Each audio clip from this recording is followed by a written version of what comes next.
Duplis, that's his name. Doop piss? Doo-doo piss? What do I do? What do I do? Oh, why does everything have to go wrong all the time? Hey, don't feel bad. Don't feel bad. I'm a fucking shadow creature. Like, think of how terrible my life is. What will I do now? My sisters will be back any minute. Fuck them. Wait a second. What's your name anyway? Won't you tell me? My name is... What? I can't hear you. Your name was stolen? I see. Well, I guess that happens from time to time. Press X to have Vivian pull Mario into shadows. Oh yeah. I'll be a spooky little ghost. I'm a ghoul. I'm a ghoul. What are we doing in the shadows? Oh, who knows? Who knows, man? Probably lots of hot sex. Lol. LOL. Lol. Birds pretended to be innocent with people around. They're actually really well informed about all the flying and eavesdropping. So in addition to villagers, let's also try to get some info from the local birds. You know, I should try this in real life. I should fucking travel to the nether realm so I can hear what the fucking birds are saying. They're probably doing government surveillance. They're like definitely surveying the US citizens. I've been really depressed lately, thinking about all the depletion of fossil fuels. Yeah, tell me about it. We've got to come up with a renewable energy source before that happens. Like wind or hydroelectric. I think solar energy probably has the greatest potential. Dude, what the fuck? Dude, this game actually is woke. What the hell? Dude, keep politics out of your fucking Mario game. Fuck you. What if they just like start like saying like just like insane politics, like they actually have a political debate? Alas, this twirlet world is too full of pain and contradiction, too full of broken dreams. Perhaps I was only given wings so that I could flee the terror of mundanity. My god. Hey, Mod, listen to this. Ronnie, my oldest, is taking his SATs this year. Oh, is little Ronnie that age already? Well, bless my feathers, Flo.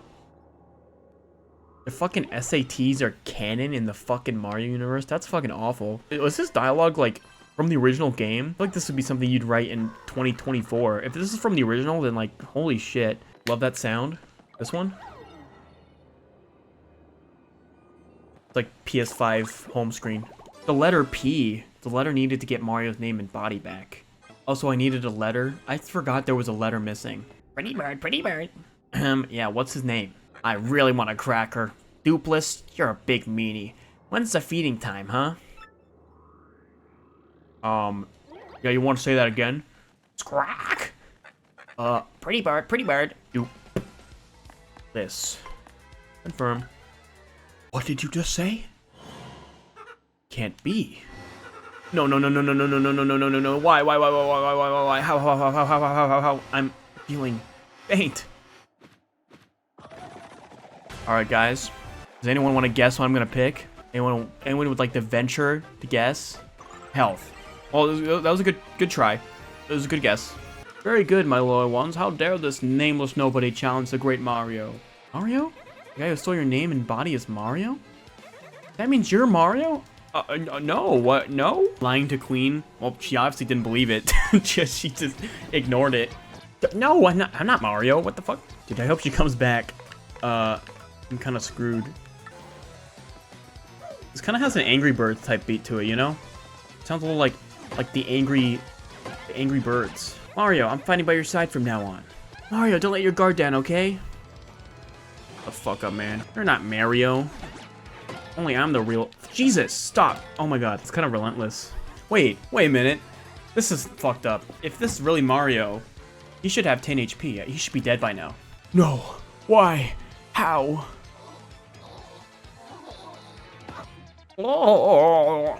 First wipe. Yeah. Well, yeah, first game over. Who's this girl, huh? Isn't she one of the 3 shadows you guys mentioned? Why would Gonzalez pair up with one of those creeps? Hey, shut the fuck up. She's based as fuck. I'd be happy to travel with you if you'll have me. Fuck yeah. You're hot as shit. Oh yeah. Art attack. He's gonna paint the Mona Lisa and kill you. Ooh. Let's have a quiz. Quiz? That is right. I'm about to ask you a series of questions. Please choose the correct answer among 3 options. Now the first question. What will happen if you collect 7 crystal stars? 1,000-year door opens. What is the goal of greatest leader of the Xnauts? The world. This must be like for like children. Like, just like, hey kids, do you remember what the plot is? What is the legendary treasure that waits behind the 1,000-year door? A 1,000-year-old demon soul. What does Sir Grotus wish to do with the ancient demon soul? Bringing the demon back to life. Now the 5th question. What is required to seal up the demon again? Crystal stars? Is it okay for you to tell me such things? Please input the message you wish to send. Damn. Oh, shit. Huh? Warning light. Oh, don't tell me. Ugh. That's the most I can do. I can't actually scream right now. Actually, you can't use fire underwater. That's not a feature. It's not possible physically. Oh. As for me, Glisfeld was fantastic. The fights were so cool. I was overcome. But even at my age, I was shaking what my mama gave me.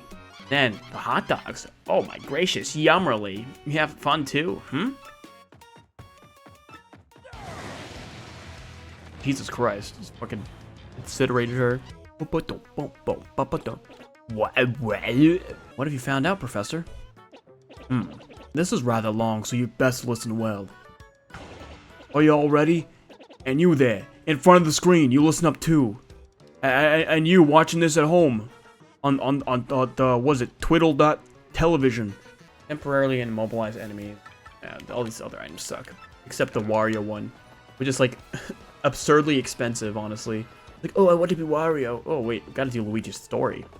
Yeah, I'm Torque, and don't for a second think this dude's telling the whole story. The only reason I let in my rig was because he got down on his knees and begged. What happens? He's in it for 1 second before he completely totaled it. Idiot. I'm not letting this dip out of my sight until he repays me my 5,000 coin repair costs. I think it's funny that, like, all the partners Luigi has just fucking hate him. And the only reason they're around is because Luigi has, like, to just, like, pay them back, or, like, they're just forced to. Well, I headed back to Circuit Break Island. They got me a marvelous compass piece. You wouldn't believe it, bro. Talk about thrills, chills, and spills. It was pretty exciting, bro. Want to hear what happened? Oh, it's a doozy. Circuit Break Island. Well, like I said, it's a really long story, but here goes. So there is this land called the Cheerio Land, and in Cheerio Land there are 7 classes of Cheerio. 0 to 5, and the Frosted Cheerios. Now there's this level 0 Cheerio. He's homeless, living out on the street, probably an alcoholic. But he falls in love with the Frosted Cheerio princess. So one day, he sneaks into the royal gala and goes up to the princess and asks, will you marry me? Now she says, I like your style, you're a good looking guy. A bit scruffy, but I like you. Tell you what, I will marry you if you can become a Frosted Cheerio. So our guy goes back with determination and gets a job and starts to pay off his debts. Now by having a job and his debts paid, he becomes a level 1 Cheerio. So he works, and he works, and he works, and he works, until he finally becomes a level 2 Cheerio. Now he goes back to the princess and asks her again, will you marry me? She says, no honey, you really do have to become a Frosted Cheerio first. So he goes back, he works, and he works. He's a fry boy at McGrubbers or something, I don't care. He works, and he works, and he gets promoted at the restaurant and is making more money. And he works, and he works, and he works, and by having an income raise, he finally becomes a level 3 Cheerio. He feels successful in the first time in his life, but he is starting to fall back on his old ways. One day he goes to the casino and he loses, and he loses, and he loses, and he gambles all of his money away, and he gets fired to boot because gambling is against company policy. So he's back down to level 1 Cheerio. He gets a job on the production line at a nearby factory and determines himself not to fall back ever again. So he works, and he works, and he works, and he works, and he works. Level 2, level 3, and he's doing great again. He's promoted to floor manager of the factory, and he's doing great and becomes level 4 Cheerio. But then one day a rival company sabotages their operation by putting poison in their toothpaste or whatever the hell they were making. They have to pay out damages and PR and the like, and they declare bankruptcy. He is knocked back down to level 2 for the lack of income, but he is hired almost straight away by a branch of huge conglomerate because they recognize how hard of a worker he is. So he works, level 3, works, level 4, and he works, and he works, and he works.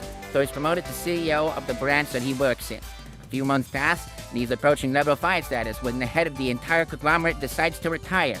He weighs his options for his replacement and sees our guy and what a hard worker he is, and he chooses him to be his replacement. So now, the guy is the CEO of a huge company, a level 5 Cheerio, and is making Bill Gates level money. And he finally becomes a Frosted Cheerio. So he goes to the princess and asks her again, will you marry me?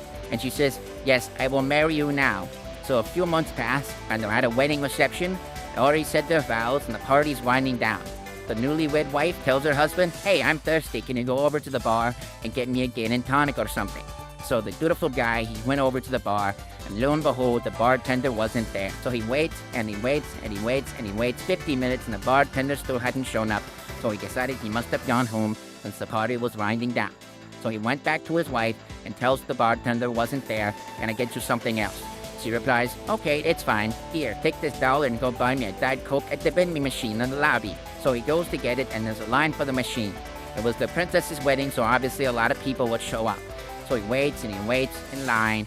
Finally, he gets up to the machine, only to find that the prices were hiked because they knew they could gouge them. So he goes back to his wife, gets another $1, and waits and waits and waits in line, only to find once he reached the front, they were out of Diet Coke. So he buys a regular Coke instead and takes it to his wife. She throws it away, saying she needs to keep her figure, yada yada yada. So she tells him to get a cup off the table and go get her some water from the cooler. So he goes over there, and there's a line too, so he waits and waits and waits in line, and the cooler runs out of water 5 people ahead of him. So exasperated, he goes back to his wife and tells her, "Look, they're out of water. Is there any other source of liquid in this damn place?" So she tells him, "Screw it, just go give me some punch from the punch bowl." So he leaves, gets the punch, and comes back within a minute. She says, "Wow, that was fast. What happened? How did you get it so fast?" And he replies, "Well, it was a short wait because there was no punchline."